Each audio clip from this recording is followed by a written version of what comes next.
Islamic Research Center. بسم اللہ الرحمن الرحیم. محترم سامعین و ناظرین، مفتی راشد رضوی صاحب نے جامع ترمذی کی ایک حدیث ہے، رسول رحمت صلی اللہ علیہ وسلم کے صحابی سید عبداللہ بن عمر رضی اللہ تعالی عنہما کے پہلو میں ایک شخص نے چھینک ماری اور اس نے کہا الحمدللہ والسلام علی رسول اللہ. تو عبداللہ بن عمر رضی اللہ تعالی عنہما نے اس کی اصلاح کی اور کہا کہ میں بھی یہ کہنے کا قائل ہوں کہ رسول اللہ صلی اللہ علیہ وسلم پر درود پڑھا جائے، لیکن اس موقع کی جو تعلیم ہے وہ درود نہیں ہے، بلکہ رسول اللہ صلی اللہ علیہ وسلم نے جو ہمیں تعلیم دی ہے اس موقع کی تو وہ یہ ہے کہ ہم صرف الحمدللہ علی کل حال کہیں. مفتی راشد رضوی صاحب نے اس حدیث کو اپنے نظام میں ضعیف قرار دینے کی کوشش کی ہے،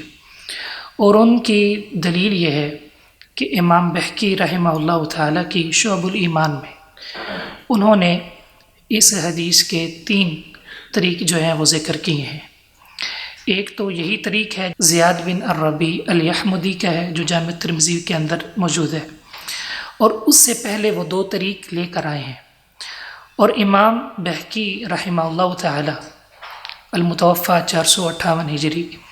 انہوں نے یہ جو پہلے 2 طریق ہیں اسانید ہیں ان کو زیاد بن ربیع کی روایت سے زیادہ اصح قرار دیا ہے. شعب الایمان کے اندر امام بہقی فرماتے ہیں والاسنادان الاولان اصح من روایت زیاد، اور اس کے بعد انہوں نے فرمایا کہ یہ جو 2 اسانید ہیں وفیہما دلالۃ علی خطأ روایت ابن الربیع، ان 2 اسانید کے اندر زیاد بن ابی ربیع کی روایت کی خطا پر رہنمائی ہے. اور امام بخاری رحمہ اللہ نے فرمایا فی نظر، اور مفتی صاحب نے فی نظر سے یہ استدلال کیا کہ امام بخاری نے اس راوی پر جرح کی ہے. تو یہ کل متاع ہے مفتی صاحب کا جو انہوں نے امام بہقی کا کلام نقل کیا اور پھر فی نظر سے اس روایت کو ضعیف قرار دیا ہے. اس سے پہلے کہ ہم ان کے دلائل پر تبصرہ کریں، یہ یاد رکھیے گا کہ رسول اللہ صلی اللہ علیہ وسلم کا یہ جو فرمان ہے یہ بدعات کے چور دروازوں کو روکتا ہے، چونکہ یہ اپنی مرضی سے کہیں درود کا اضافہ کر لیتے ہیں، کہیں کسی چیز کا اضافہ کر لیتے ہیں، تو یہ حدیث بدعات کے چور دروازوں کو روک دیتی ہے. تو اس لیے انہوں نے کوشش کی ہے کہ اس حدیث کو ہی ضعیف قرار دیا جائے تاکہ ہم جو ہے اپنی بدعات کو فروغ دے سکیں. تو آئیے امام بہقی رحمہ اللہ تعالی نے جن 2 اسانید کو اصح قرار دیا ہے، یاد رکھیے وہ سند کے اعتبار سے ضعیف ہیں. محدثین کے جو اصول ہیں، مفتی صاحب نے جو ہے وہ محدثین کے اصول پیش کیے ہیں. ہمیں بڑی خوشی ہے کہ وہ محدثین کے اصول پیش کریں، تحقیق کریں. تو امام بہقی رحمہ اللہ تعالی نے جو پہلا طریق نقل کیا ہے 8882 نمبر حدیث، تو اس کا متن مفتی صاحب نے بھی پڑھا ہے کہ عبداللہ بن عمر رضی اللہ تعالی عنہما کے پہلو میں ایک شخص نے جو ہے وہ چھینک لی اور اس نے الحمدللہ کہا. تو انہوں نے کہا قد بخلتا، تحقیق تو نے بخل کیا ہے. فہلا حیث حمدت اللہ صلیت علی النبی صلی اللہ علیہ وسلم، آپ نے جب اللہ کی تعریف کی تو رسول اللہ صلی اللہ علیہ وسلم پر درود کیوں نہیں پڑھا؟ یہ پہلا طریق انہوں نے ذکر کیا ہے. تو اس کی سند کو دیکھیے، اس کی سند کے اندر زہیر بن معاویہ یہ ایک امام ہیں، ثقہ امام ہیں، اور ان کے استاد امام ابو اسحاق السبیعی ہیں، اور یہ جو ابو اسحاق ہیں یہ کتب ستہ کے راوی ہیں، اور یہ مدلس بھی ہیں اور مختلط بھی ہیں. مدلس ہیں اور عانت سے روایت کر رہے ہیں، اور یہ اصول ہے محدثین کا بھی، اور یہ ائمہ بریلیوں نے بھی اس کو تسلیم کیا ہے کہ مدلس کی ان والی جو روایت ہے بخاری مسلم کے علاوہ یہ ضعیف ہوتی ہے. تو اس میں وہ عن سے روایت کر رہے ہیں اور سماع کی تصریح نہیں ہے. مفتی صاحب کے ذمہ یہ قرض ہے کہ وہ اس حدیث کی سماع کی تصریح پیش کریں. دوسری اس کے اندر خرابی جو ہے وہ یہ ہے کہ یہ جو روایت ہے اس کے جو راوی ہیں ابو اسحاق السبیعی عمر بن عبداللہ ابو اسحاق السبی مختلط ہیں، اور مختلط اس راوی کو کہتے ہیں جس کا حافظہ خراب ہو جائے۔ تو محدثین میں سے امام اجلی رحمہ اللہ تعالیٰ نے الثقات میں فرمایا ہے کہ ابو اسحاق سے جو زہیر کی روایت ہے یہ اختلاط کے بعد ہے، یعنی جب ان کا حافظہ خراب ہو گیا تھا۔ تو جب راوی کا حافظہ خراب ہو جائے تو محدثین کا اصول ہے کہ اختلاط کے بعد والی روایتیں جو ہیں وہ ضعیف ہوتی ہیں۔ اسی طرح امام ابو زرع نے الجرح والتعدیل کے اندر اس کی جو روایت ہے زہیر کی، امام ابو اسحاق السبی سے اس کو اختلاط کے بعد لکھا ہے۔ تو یہ جو سند ہے اس کے اندر دو علتیں ہیں، ایک تو تدلیس ہے، ان سے روایت ہے، اور سماع کی تصریح نہیں۔ مفتی صاحب پر یہ قرض ہے کہ وہ تصریح ثابت کریں،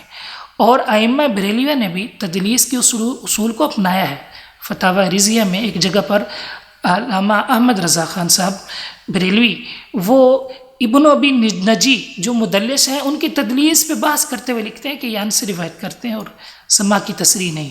تو وہ اپنے ائمہ کے اصول کو فالو کریں اور وہ اس کی سماع کی تصریح جو ہے وہ بتائیں۔ اور دوسری، اس کو محدثین کہتے ہیں اختلاط کے بعد انہوں نے سنا ہے، روایت ضعیف ہے، تو آپ بھی ثابت کریں کہ یہ جو ہے اختلاط سے پہلے کی روایت ہے۔ دوسری روایت جو انہوں نے پیش کی ہے وہ اس سے اگلی روایت ہے، اس میں عبداللہ ابن عمر رضی اللہ تعالیٰ عنہما نے اس سے کہا لو تممتها والسلام علی رسول، کاش کہ آپ مکمل کر دیتے الحمدللہ کے ساتھ رسول اللہ صلی اللہ علیہ وسلم پر درود بھی پڑھ دیتے۔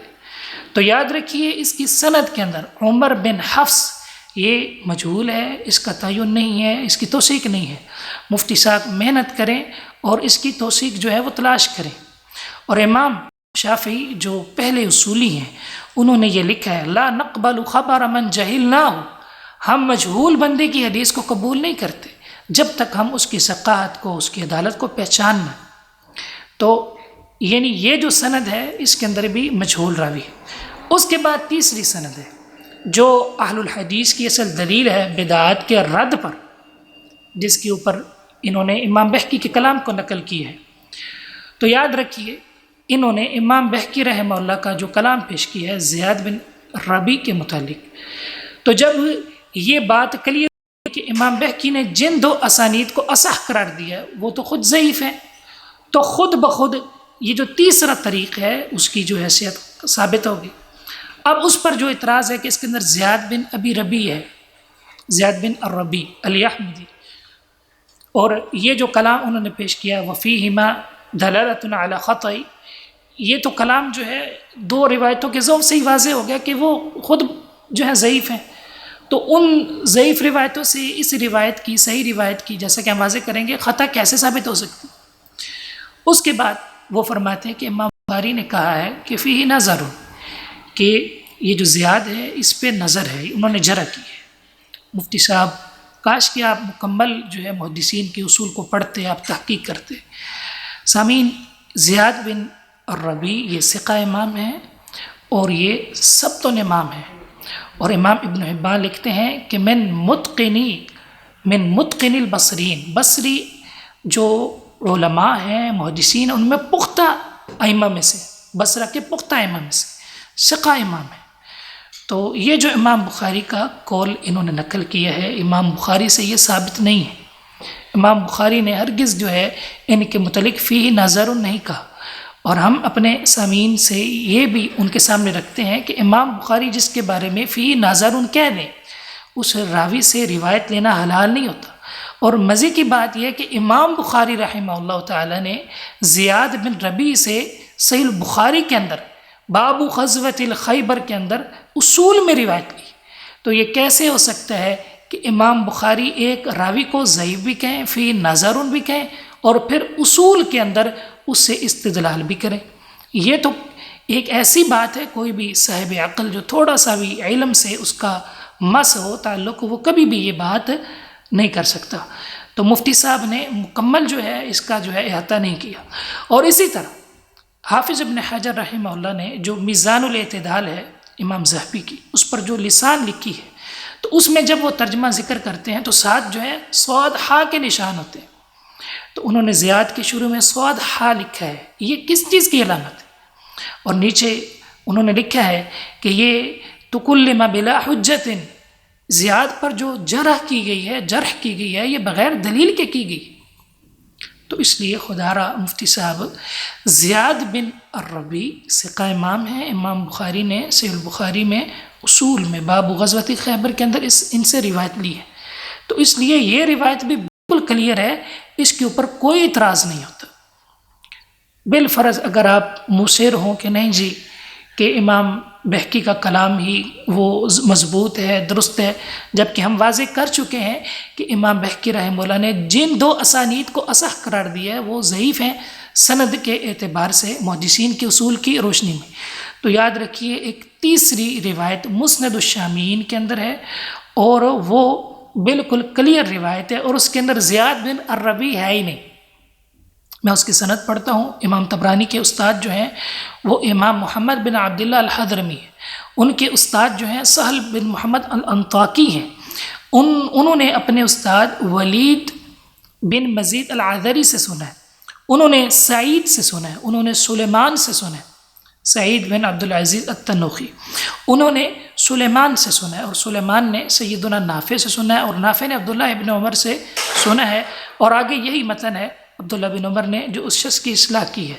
تو امام طبرانی کے جو استاد ہیں وہ بھی صدوق ہیں، ان کے جو استاد ہیں سہل وہ ثقہ امام ہیں، آگے امام ولید ہیں وہ بھی ثقہ امام ہیں، ان سے آگے جو امام سعید ہیں وہ بھی قابل اعتبار امام ہیں، امام سلیمان بھی معتبر امام ہیں،